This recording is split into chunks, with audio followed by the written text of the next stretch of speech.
Welcome to Keep It Electric with Tremaine Person, episode 45. This recording is taking place on Friday, August 9th. Apparently yesterday I didn't know what day it was, but today is indeed Friday, the 9th of August. The Mariners are tied with the Houston Astros for first place in the AL West. Now I'm going to start today off a little differently because I am only human. So I did want to point out that I did make a couple of minor errors in yesterday's episode. For one, I totally got the date wrong. That's my bad. And really not a big deal, but I do know what today is, and that's a big sign of growth for me. The second mishap was that I stated that Parker Meadows, who's still on my bad list, he robbed Cal Raleigh of a home run in the bottom of the 9th. It was actually the bottom of the 8th. Just a little verbal error, but just wanted to make note for accuracy. Again, I'm human. Mistakes will be made, and the only thing I could really do is just get better from them. News from around the league yesterday, the White Sox. I've had no shortage of jokes for them recently, but the White Sox have fired their manager, Pedro Grifol, along with their bench coach, third base coach, and assistant hitting coach. Former player Grady Sizemore takes over the team as interim manager. Grady was hired this offseason, and get this is a quote from the title. Grady Sizemore was hired for the title Major League Coach. I'm not kidding. Like, what the hell? This can't get any more hilarious. So, that's cool that baseball teams can just make up position names, but I'm super curious. Like, I just want to read the responsibilities for a role that's generically named Major League Coach. It's like the default name of any MLB The Show character. Like, you press start to create a character, and the name is just default Joe Random. That's what I think when I see the title Major League Coach on a baseball staff. Anyways, congrats, I guess. They're in order for Grady Sizemore for being promoted from Major League Coach to interim manager for the 28 and 89 Chicago White Sox. So Pedro, their previous manager, had a win percentage of .317, so the bar is set pretty low. He had a record of 89 and 190. So it's not like I really cover the White Sox, so I don't really know the ins and outs here. I heard that Pedro wasn't well liked, but he's not really the issue. The issue seems to be more on the management, more on the ownership, which really doesn't surprise me. That's generally how most of these franchises fall apart. The White Sox still have a long way to go if they want to turn that franchise around. No one should be holding their breath. Now on to the Mariners, because that's really what this show is about. They made a couple more shakeups with their major league roster yesterday. They optioned infielder Jason Vosler back to Tacoma and designated Jonathan Hernandez for assignment. This comes a day after he imploded on the mound in the top of the 9th of their Wednesday night matchup with the Tigers. Dressing down for the Mariners are reliever Edward Bizardo. He's coming back to the roster for the first time since he was optioned on July 12th. The other is the return of Dominic Canzone after missing nearly a month with a right adductor strain. Service reported that it's likely we will not see him start, but he'll be used as a bat off the bench. He's healthy, he feels good, and they are anxious to get him back on the field, but it'll be determined by the matchups they face. In other words, we'll see him in pinch hitting roles, probably a fielder in some of the games. I certainly like him out in right field more than I like Haniger out there right now. Dom Canzone, he's a guy that I really root for. He's shown tremendous power at times. His contact skills have proven to be not great at the major league level yet, but when he connects with one, look out. He's got really sneaky pop. I would love to see him make better decisions at the plate. Before his injury, he was chasing a lot of pitches.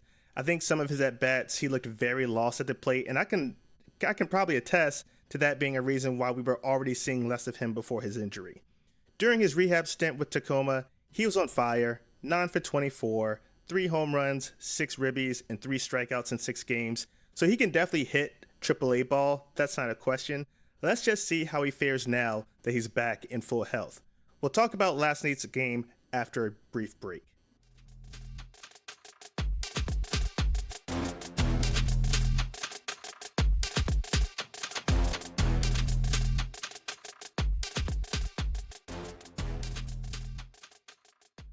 So, about last night.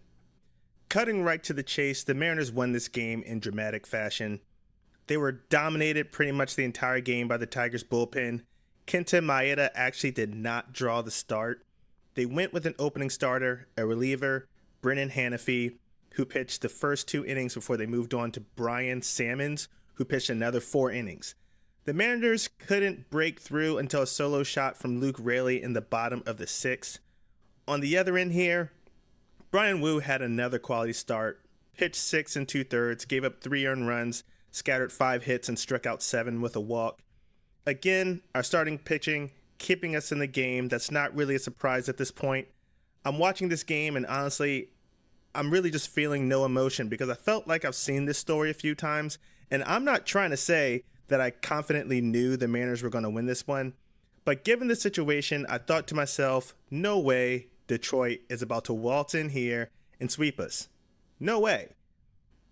If I'm looking at a 3-1 game that was looking as bleak as last night was looking, and it's game 1 or game 2 of a series, I'm not going to lie, I might consider getting a head start on another television show or catching the ending of this loss later due to my frustration with the lack of offense coming from the Mariners. But last night, I knew I was going to watch because odds were the Mariners were going to be presented with one more chance to take this thing. Lo and behold, they find their way to load the bases. And also here, slight note, because I have to own that I really threw minor shade at Polanco yesterday, but the way he managed that at bat last night, working a walk with 2 outs in the bottom of the 9th to load the bases, that was a pure veteran move, and I don't think you can plug in Ryan Bliss or Leo Rivas to pull off an at bat like that. With that much pressure and a lot on the line, he helped load the bases. That was just great. Fresh off his recall to the roster, Ryan Bliss comes in to pinch run for Polo, and Mitch Haniger, who already completed 1 walk-off victory in this homestand, is coming up to the plate. What else do you want? Like, what else more do you want as a Mariners fan? The man tied with the most walk-offs in Mariners history is on his way for an at-bat. We have to win this, right? We just have to. So here we are. 1-2 count, 2 outs. He's on his last strike. He lines one out to right field, and it lands just under outfielder Ryan Valade's glove and gets past him. All 3 base runners come around to score. The last one coming around, speedy Ryan Bliss, and the Mariners win this game 4-3. Mitch Haniger is crowned the walk-off king of the Seattle Mariners, and they salvage what honestly was just still a poor-performing 3-game set with a much-needed win. One stat that I saw here honestly really puts last night into perspective. Since pitches were first tracked in 1988, only one player in Major League Baseball has delivered a walk-off hit in this situation. Bottom of the 9th, bases loaded, down by multiple runs, team down to the last strike, and behind in the count. Mitch Haniger is the only player to have ever delivered on this, and that happened last night. So kudos to Mitch Haniger in a truly special moment for all of those in attendance for last night's game. So if we thought that series was rough, it might actually get worse because incoming we have the New York Mets. They're in for a 3-game set this weekend. Looking at this matchup earlier this season, I would have said that this should have been a series win. But the Mets have just moved into second place in the NL East behind the Phillies and are a half game up above the Braves. They were once considered sellers before the trade deadline, but got really hot and now involved in a highly contested wild card race. So this is a series both teams are going to want to win to help boost their chances at the postseason. The Mets will be sending out lefty Jose Quintana, who's looked really good in his last few starts, opposite Bryce Miller. We might see several former Mariners at some point this weekend. Luis Torrens, Jesse Winker, who they just acquired from the Nationals at the trade deadline, Ben Gamel, and Edwin Diaz, all returning to T-Mobile Park. Tonight's game kicks off at 7:10 Pacific, hoping the Mariners can carry last night's momentum into starting this series off with a win. Thanks for tuning in for another episode of Keep It Electric. Go Mariners!